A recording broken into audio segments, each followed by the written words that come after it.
yang mengajar di Dayah Darul Rahmah, dan yang saya hormati kepada Dewan Juri yang bertindak selaku hakim pada malam ini, dan yang teristimewa sekali kepada seluruh hadirin dan kepada Tengku MC muda tadi yang telah sudi kiranya memanggil nama baik saya serta dilemparkan ke atas saya satu tema acara yang berorientasi bukti-bukti Islam di Aceh sudah diambang kehancuran.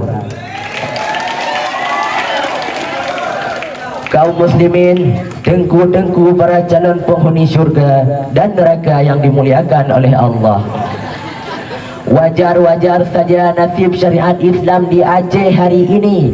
Lesu darah spiritnya loyo bukan meroket malah terjun bebas. Puluhan abad tahun sudah perjalanan syariat Islam, tapi hasilnya masih jauh panggang daripada api. Bahkan Islam nyaris tereliminasi dari bumi para syuhada ini. Padahal Islam satu-satunya agama yang diakui oleh Allah Subhanahu wa taala sesuai firman Allah dalam Al-Quran. Bismillahirrahmanirrahim. Inna ad-dina 'indallahil Islam. Sadaqallahul azim. Sesungguhnya agama di sisi Allah adalah agama Islam.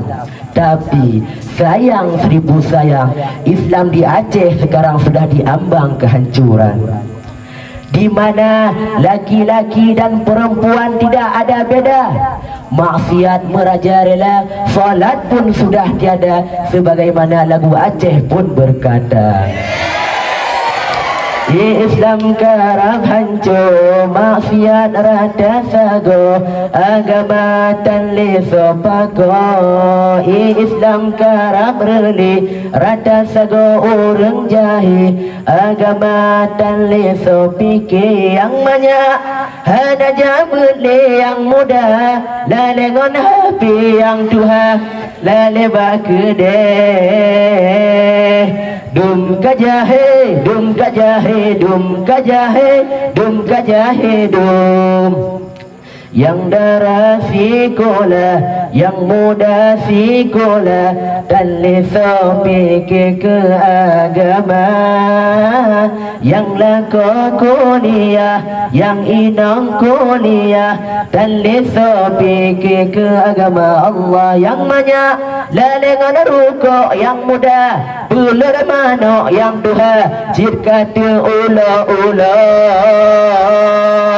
Dum kajahe, dum kajahe, dum kajahe, dum kajahe, dum.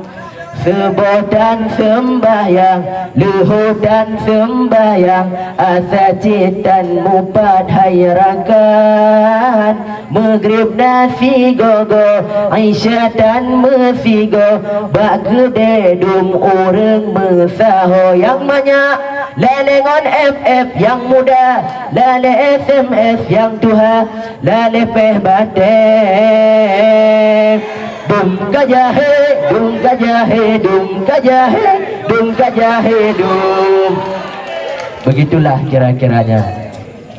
Lalu apa bukti kalau Islam di Aceh sekarang sudah diambang kehancuran? Apa buktinya? Banyak sekali buktinya. Yang pertama, coba kita lihat generasi-generasi Aceh zaman sekarang, mereka sudah sangat jauh dari pendidikan agama, sudah sangat jauh dari pendidikan pesantren.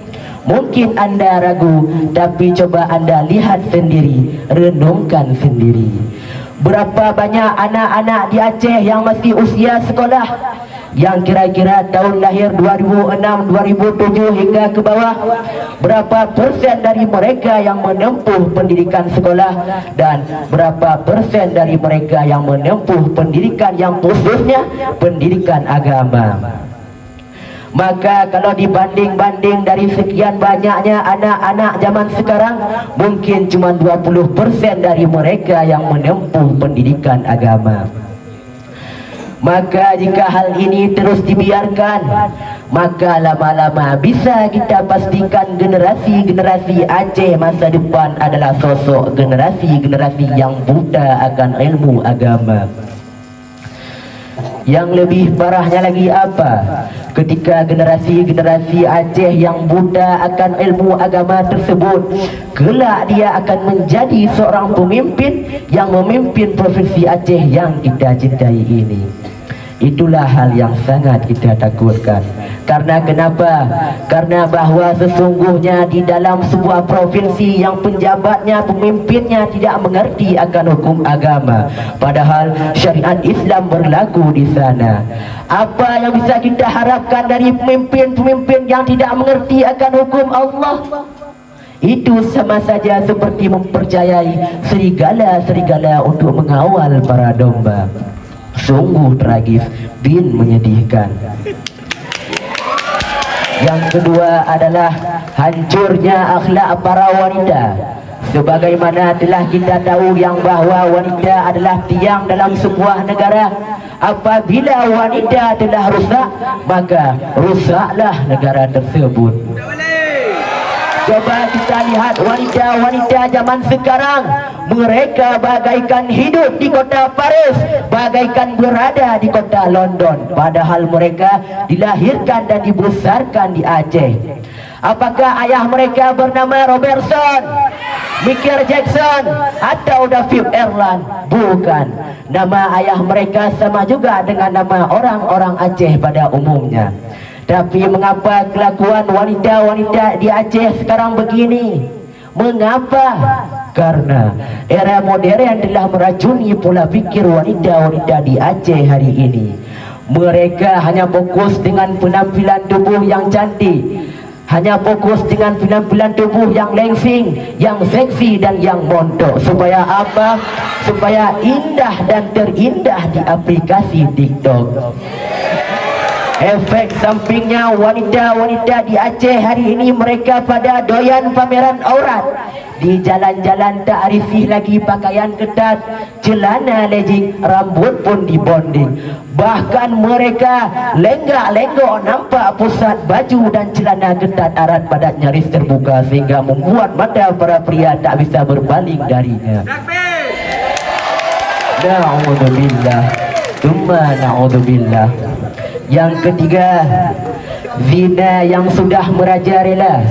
Walaupun tak separah di Jawa dan di Jakarta yang terkenal rumah penghibur para pria, namun bisa kita baca di koran-koran, kita lihat di TV, kita nonton di berita-berita yang bahwa setiap hari ada saja orang yang ditangkap warga dan digerebek massa. Karena kenapa? Karena berzina. Tidak memandang apa statusnya, apakah rakyat biasa ataupun penjabat teras atas, di bawah payung syariat rakyat bermaksiat. Aceh memang negeri syariat, tapi maksiat tak kalah hebohnya. Maksiat di Aceh sekarang sudah menjadi barang janda gurauan. Padahal zina salah satu perbuatan yang sangat keji dan yang sangat dibenci oleh Allah Subhanahu wa taala. Sesuai firman Allah dalam Al-Quran, Bismillahirrahmanirrahim, wala taqrabuz zina. Artinya, dan jangan sekali-kali engkau menghampiri akan zina. Tapi sayang seribu sayang, zina di Aceh sekarang sudah menjadi barang yang sangat murah di bumi Serambi Mekah ini. Ada anak yang berzina dengan ibunya sendiri. Ada ayah yang memperkosa anaknya sendiri. Ada tetangga yang memperkosa tetangganya sendiri. Bahkan ada kakek-kakek yang melahap cucunya sendiri. Na'udzubillah, tsumma na'udzubillah. Yang terakhir adalah Islam di Aceh sekarang tak lagi menjadi sebuah kebanggaan di sebahagian masyarakat Aceh.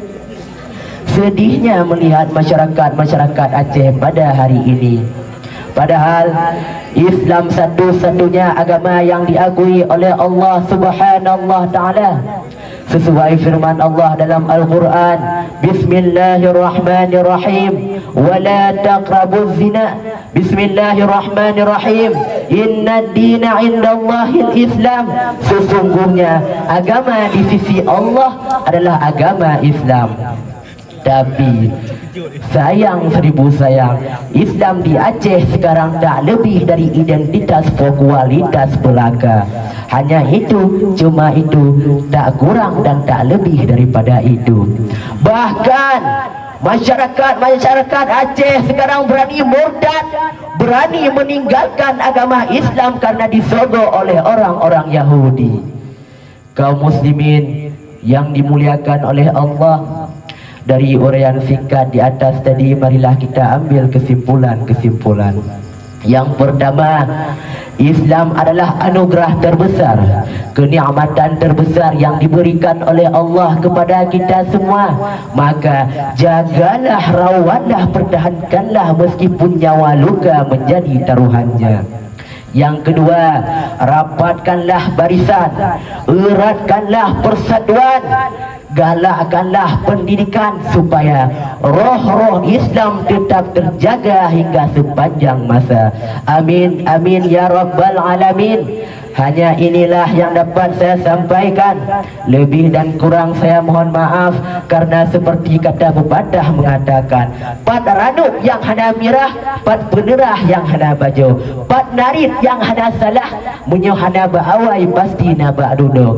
Wabillahi taufiq wa hidayah. Wassalamualaikum warahmatullahi wabarakatuh.